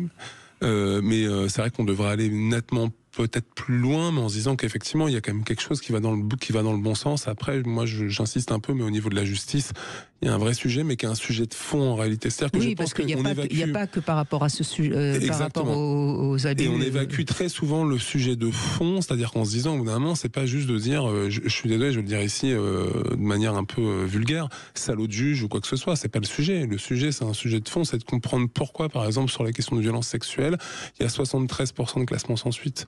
La question, c'est pas de se dire qu'on a dans 73% des cas un juge qui s'en moque, c'est de comprendre en fait, de se dire que disent ces chiffres, etc. Est-ce qu'il y a un problème au niveau pour caractériser l'infraction? Donc c'est un sujet. Comment est-ce qu'on arrive à caractériser autrement l'infraction? C'est un sujet de fond en termes de droit quand même, qui est un sujet important. Mais d'ailleurs, et on l'évacue à chaque fois. On voit quasiment. Que la loi sur le non-consentement avant 15 ans Exactement. Fait forcément évoluer la justice. Bien sûr. Donc, à partir du moment où on entend quand même la parole de l'enfant. Donc, mais c'est du mieux, effectivement. Après, le vrai sujet de fond, et tout le monde le dira, c'est que c'est le sujet qui doit y avoir, au bout d'un moment, un débat avec les magistrats, la magistrature, etc. Enfin bref, l'ensemble, sur la justice et sur comment est-ce qu'on peut évoluer. Et c'est normal, en fait, on évolue avec son temps. Et malheureusement, aujourd'hui, il n'y a pas suffisamment de débat là. Et c'est vrai que, et c'est important de le souligner, je suis entièrement d'accord avec ce que disait Brigitte, c'est qu'il y a quand même des évolutions, notamment au niveau des commissariats. Il y a encore des choses qui sont à faire, bien entendu, mais je pense que sur les forces de l'ordre de manière globale, on peut aujourd'hui, je vais dire satisfaire, mais quand même se dire qu'on va quand même dans le bon sens.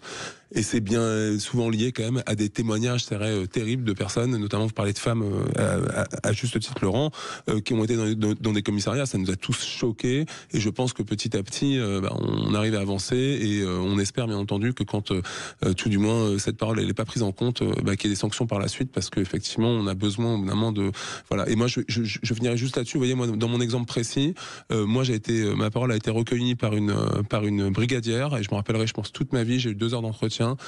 Enfin, vous voyez, à chaque fois j'ai beaucoup d'émotions pour en parler, parce que je pense que, si vous voulez, elle m'a permis de me faire avancer, peut-être même plus que ma psy, pour dire les choses comme ça. J'ai su ce que voulait dire symboliquement déposer plainte, parce que cette personne était formée. Et maintenant je me dis, vous voyez, mon affaire est en cours depuis là maintenant plusieurs années, parce que c'est les délais qui sont hyper longs, bien entendu. Moi ça fait 6 ans, alors que mes agresseurs ont reconnu les faits, donc on est dans un truc, on se dit mais qu'est-ce qu'on attend? Oui, encore autre chose. Exactement. Ouais, mais ça fait partie un peu de ce que disait Laurent, c'est-à-dire sur le dysfonctionnement, ce qu'on vient de dire. Mais moi je sais que néanmoins j'ai un avant, un après. C'est-à-dire que cette brigadière, et vous voyez, il m'a fallu peut-être 5 ans pour lui envoyer un mail. Là, je lui ai envoyé un mail récemment pour la remercier, en fait, pour la remercier infiniment, parce que je pense que ça m'a fait passer une étape fondamentale, en fait, dans ma vie, et grâce à elle. Parce qu'elle vous a reconnu en tant que victime. Et son collègue qui était à côté, vous savez, le loco exigu là de police, etc. Un monsieur qui était en plus assez balèze, etc. Qui s'est levé au bout d'un moment. Il entendait bien entendu mes déclarations, et il a eu l'humanité, je dis bien l'humanité, de mettre sa main sur mon épaule. Et ben je peux vous dire que ce sont des choses qui, pour moi, enfin des moments de vie qui m'ont, alors que j'avais un peu peur, quoi, qui m'ont bouleversé, qui me font dire effectivement, comme Brigitte le disait, que les choses évoluent. Alors bien sûr qu'il y a encore des choses à faire avancer, mais quand même, quand on en est là aujourd'hui, c'est qu'on peut se dire on peut avoir espoir, etc. Après, il y a un manque de moyens. Je vais vous donner une petite anecdote, Laurent et Arnaud, pour vous montrer à quel point ça évolue. J'ai une très très bonne amie qui était journaliste et qui, dans les années 80, essayait de faire sortir un grand dossier de pédocriminalité avec des hautes sphères. Je ne citerai pas de plus que ça, et qui a été menacée de mort et qui a été obligée d'arrêter. Donc je pense qu'aujourd'hui ça n'existerait plus. Donc ça bouge, et soyons confiants. Merci Laurent. Merci beaucoup. Catherine, bonjour. Bonjour Catherine. Bonjour Catherine. Bonjour Arnaud. Bonjour. Meilleurs vœux à vous. Meilleurs vœux. Vous aussi Catherine. Voilà. Une superbe année 2025. Alors moi, oh oui, je le souhaite. Je vous le souhaite, et voilà, je me le souhaite aussi. Sûrement. Alors mon témoignage, c'est un message d'espoir, parce que donc moi j'ai subi des attouchements sexuels à l'âge de 6 ans. Donc ça reste une partie très floue dans ma vie, très sur laquelle j'ai mis un voile. Mais je sais que ça existait. Donc j'ai des scènes encore, puisque j'étais gardée à l'époque, j'habitais en Algérie à l'époque, et j'étais gardée par la gardienne de l'immeuble avec mon frère quand on rentrait de l'école. Bon, voilà. Donc ça, ce sont les premiers faits. Je ne sais pas combien de temps ça a duré, très, très sincèrement. Et c'était le mari de la gardienne qui abusait. Oui, c'était le mari. Oui, tout à fait. En fait, elle nous mettait, quand on arrivait, déjà elle nous montrait le martinet, donc déjà il fallait rien dire.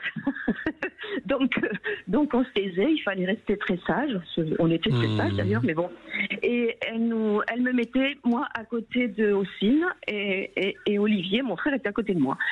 Et j'ai toujours demandé à mon frère, mais tu n'as rien vu, et lui, non, il était petit, lui, il avait 5 ans, donc 4 ans et 5 ans. Donc ça, c'est la première chose. Et ensuite, de l'âge de 10 ans à 12 ans, j'ai été violée par le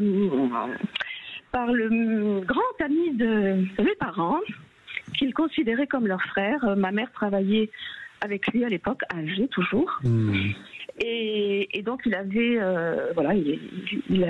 la porte ouverte chez nous, et voilà, il venait quand il voulait, etc. Et c'est lui qui venait me chercher à l'école, ce que je n'ai jamais compris. J'ai posé la question, parce que mon père était professeur de français là-bas, au lycée d'Alger, et moi j'ai fait ma 6e et ma 5e, donc à l'époque. de 10 à 12 ans, j'étais au lycée. Et je ne comprends pas pourquoi c'est Robert qui venait me chercher. Bon, bref, voilà. Donc tout ça...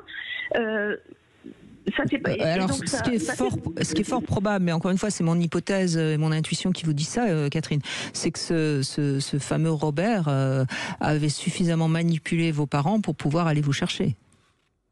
Certainement.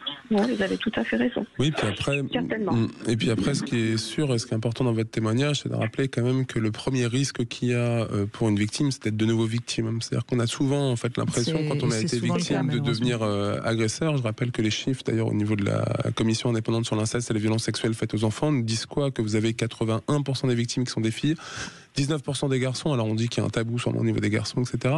Quoi qu'il en soit, on a affaire en face à 97% d'agresseurs qui sont des hommes. Donc ça pose déjà la vraie question de la reproduction déjà en se disant voilà, donc s'il y avait un risque de reproduction, bien évidemment on serait face à des agresseuses. Et puis ce que nous disent les chiffres aussi, c'est que vous avez 40% des agresseurs qui ont été victimes enfants. Ça veut bien dire que néanmoins, et vous avez un tiers des agresseurs, ça aussi on n'en parle pas assez, qui sont des mineurs. Donc il y a un vrai sujet aussi de fond qu'il ne faut pas évacuer, c'est sur la justice des mineurs. Donc ce qui me semble important, donc, une fois qu'on a dit ça, c'est de rappeler que le premier risque pour une victime, c'était de nouveau confrontée à ce qu'elle a elle-même connu, c'est un des mécanismes de sidération, et qui malheureusement l'expose de nouveau. Et vous l'avez dit, c'est peut-être d'autant plus vrai d'ailleurs quand on a été victime dans un premier temps toute petite comme vous, et après quand on se retrouve un peu plus grande, mais oui, parce que les prédateurs sentent qu'il y a une faille. Oui, c'est ça, qu'il y a une fragilité. Exactement. C'est tout à fait ça. Et en fait, je voulais juste dire, et ça s'est arrêté parce que nous avons quitté Alger avec mes parents. D'accord. Et ils sont venus nous installer à Toulouse, mais malheureusement, il est rentré lui aussi en France, et on le voyait régulièrement. Donc mon bourreau était toujours là, présent, mais il n'y avait plus, parce que j'ai grandi effectivement, et je crois que je ne l'intéressais plus, parce que ce qui l'intéressait, c'est moi, petite fille, enfin jeune adolescente, mais je le revoyais régulièrement, donc j'étais toujours posée face à lui, à ce qu'il vous avait fait, là. Et donc pour faire court, j'ai fait une thérapie parce que je suis tombée malade, j'ai une sclérose en plaques il y a 16 ans.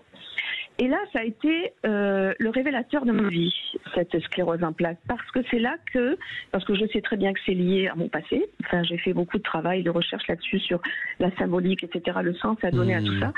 Et j'ai rencontré quelqu'un de merveilleux qui s'appelle le docteur Olivier Soulier, qui est décédé malheureusement l'année dernière. Bon, et donc je sais pourquoi j'ai eu cette sclérose en plaques par rapport à la loyauté familiale, etc. Et donc j'ai dit maintenant, il faut que tu arrêtes, parce que j'étais en souffrance. Ma relation aux hommes, c'était une catastrophe. Je n'allais pas bien. Je faisais des primes. Enfin bon, bref. Et là, j'ai dit maintenant, tu vas t'occuper de toi et tu vas arrêter tout ça et tu vas aller consulter et tu vas faire ce qu'il y a à faire pour comprendre tout ça et pour aller mieux. Et donc c'est ce que j'ai fait. Et effectivement, ça a été une révélation. Donc je vais beaucoup mieux.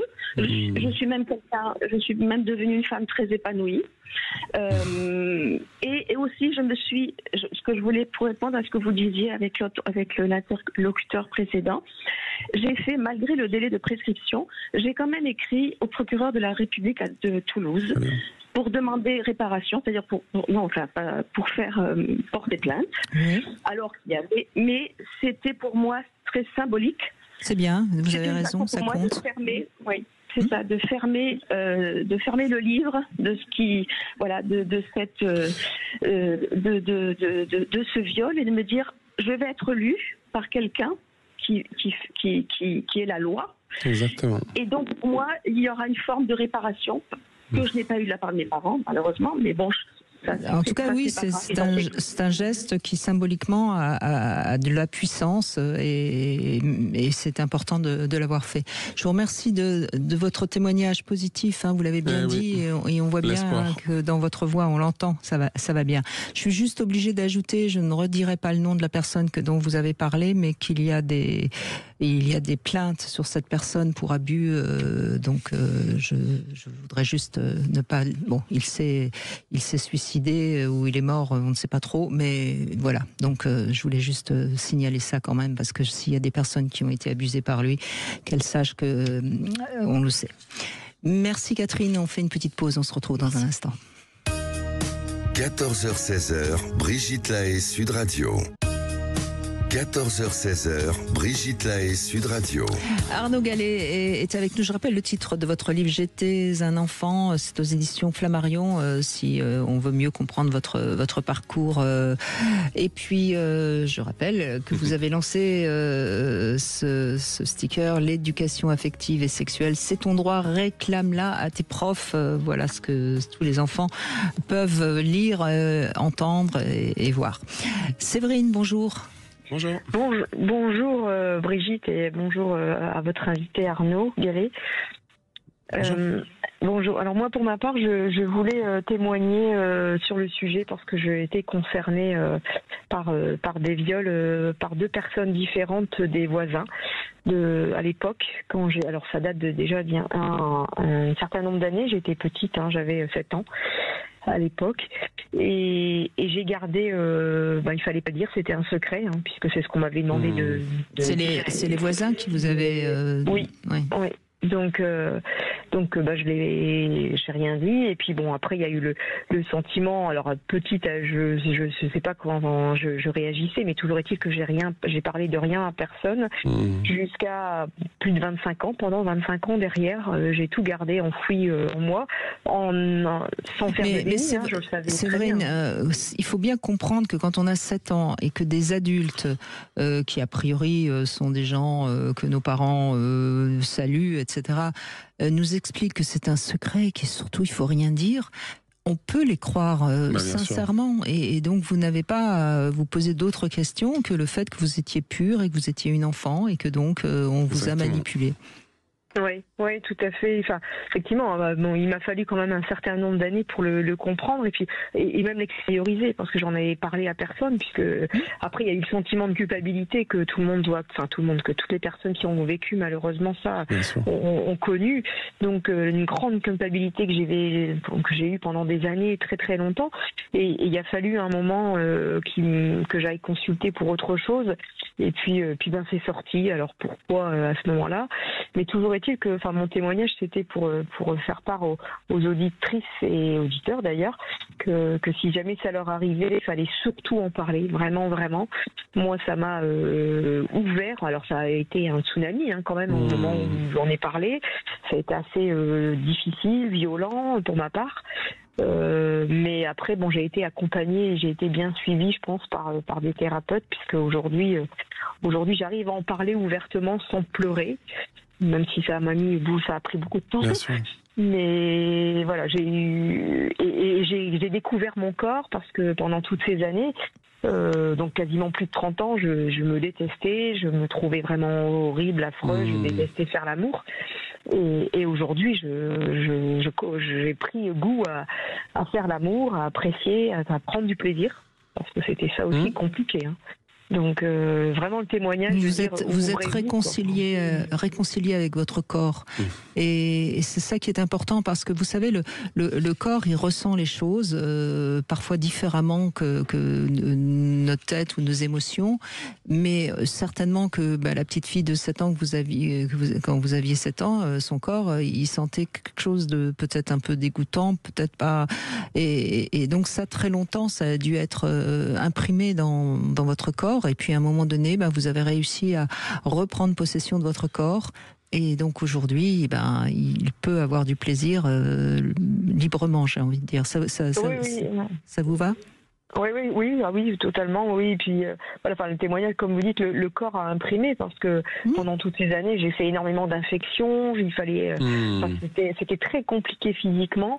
J'ai eu des traitements, j'ai eu pas mal de choses, des suivis, et sans jamais trouver. Le jour où j'en ai parlé, ça s'est libéré. Je voudrais quand même dire à tous ceux qui nous écoutent, et surtout aux femmes qui nous écoutent, si vous avez des tas de problèmes de santé, notamment au niveau des organes génitaux, si vous avez des problèmes alimentaires énormes, si vous avez des problèmes endocrinaux, essayez quand même de éventuellement voir la piste. Ça ne veut pas dire forcément que vous avez subi des abus, mais ça vaut le coup quand même d'aller un petit peu chercher de ce côté-là. En tout cas, ça fait partie des symptômes de comorbidité qui sont ceux quand même de personnes victimes de violences sexuelles, et c'est important de le rappeler, effectivement. Voilà, c'est de temps en temps. Par moment, là où osons dire les choses. Bien sûr, et là où c'est bluffant par moment, c'est comme il y a cette question d'amnésie traumatique dont on a parlé tout à l'heure rapidement, c'est-à-dire que c'est des souvenirs qui sont enfouis. Effectivement, pour la personne elle-même, c'est compliqué de se dire non, j'ai pas le souvenir d'eux, et pourtant effectivement il y a des choses qui reviennent. Moi, j'ai rencontré beaucoup de personnes qui ont des souvenirs qui reviennent peu à peu, ou qui se doutent en fait qu'ils ne les voient pas complètement, et qui comprennent mieux en fait leur état de santé en fait petit à petit. Et les rêves peuvent aider aussi de temps en temps. On est en fin d'émission, je suis désolée Séverine, je vous aurais volontiers donné plus la parole, mais on est contrainte de rendre l'antenne quand il faut, sinon ça ne pourrait pas fonctionner. Merci beaucoup Séverine, merci beaucoup Arnaud Gallet, et je rappelle que vous continuez la lutte, et bravo. Et n'hésitez pas, si je peux juste passer un message, faire le 119 si vous avez besoin. 119, c'est Allô Enfance en danger, donc si vous avez un doute, dans le doute, pas de doute, appelez le 119, c'est un numéro qui est avec des personnes de grande qualité au bout du fil, qui peuvent vous aiguiller, etc., qui sont essentiels. Et puis n'hésitez pas, comme ça je fais ma com en même temps, à aller sur le site de Mouv Enfant, donc MOUV apostrophe et enfant au pluriel, et donc à nous rejoindre. Vous avez également donc des petits stickers que vous pouvez coller si vous voulez, d'autres autocollants, d'autres choses, et on a besoin, et on peut se dire que faisons le vœu en 2025 que les enfants sont notre priorité. Et qu'on avance. Merci à Arnaud Gallet, tout de suite vous retrouvez C'est votre avenir. Sud Radio, votre attention est notre plus belle récompense.